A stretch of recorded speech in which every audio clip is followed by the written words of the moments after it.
This is Optimal Relationships Daily, episode 1940. That Person is More Important Than Your Phone, by Joshua Becker of BecomingMinimalist.com.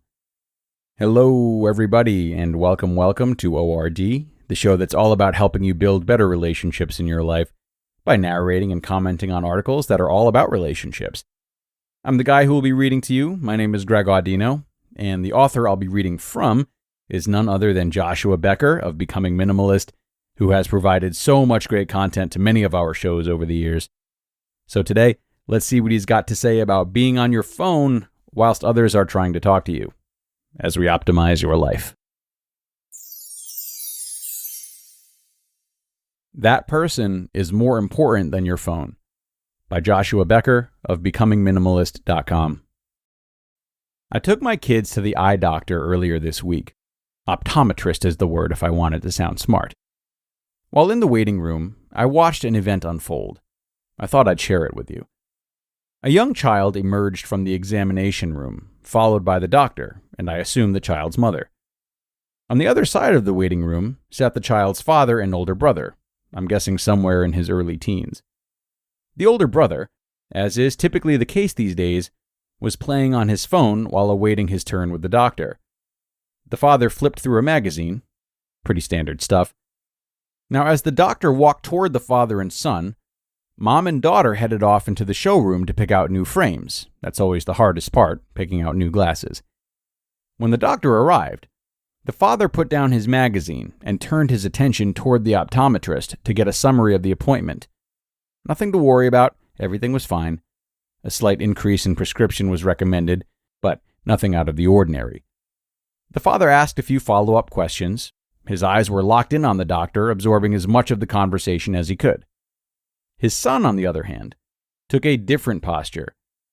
Throughout the entire interaction, the son continued on his phone, focused on whatever might be drawing the attention of teenage boys these days. He did look up briefly, but I assume only at points in the game that were not important. For the most part, he was involved with his phone. I wanted to nudge him. I wanted to lean over to the young boy and whisper, "Put down your phone for a second. I know you don't know the doctor, and the conversation taking place may not affect you, but that's a human being standing right in front of you. And that person, whether you know him or not, is more important than your phone." It was a memorable moment, the words I wanted to say, not because I blamed the child or the father or the doctor or anyone else. It was memorable because the statement I wanted to whisper wasn't just about the young boy. The statement was about me, about all of us, really. When my wife walks into the room, do I stop what I'm doing on my phone or computer? I should, because she is more important than my phone. When my kids walk into the room, do I stop what I'm doing on my phone?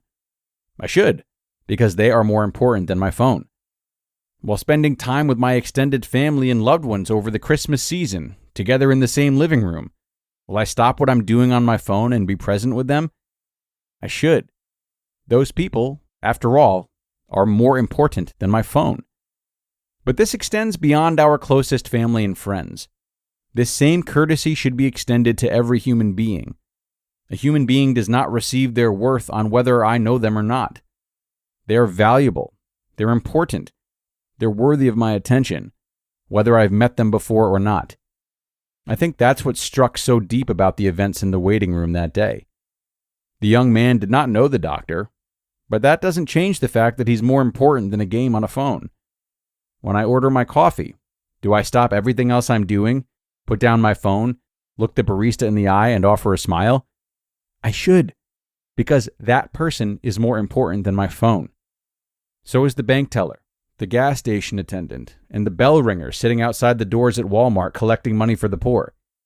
That person is more important than my phone.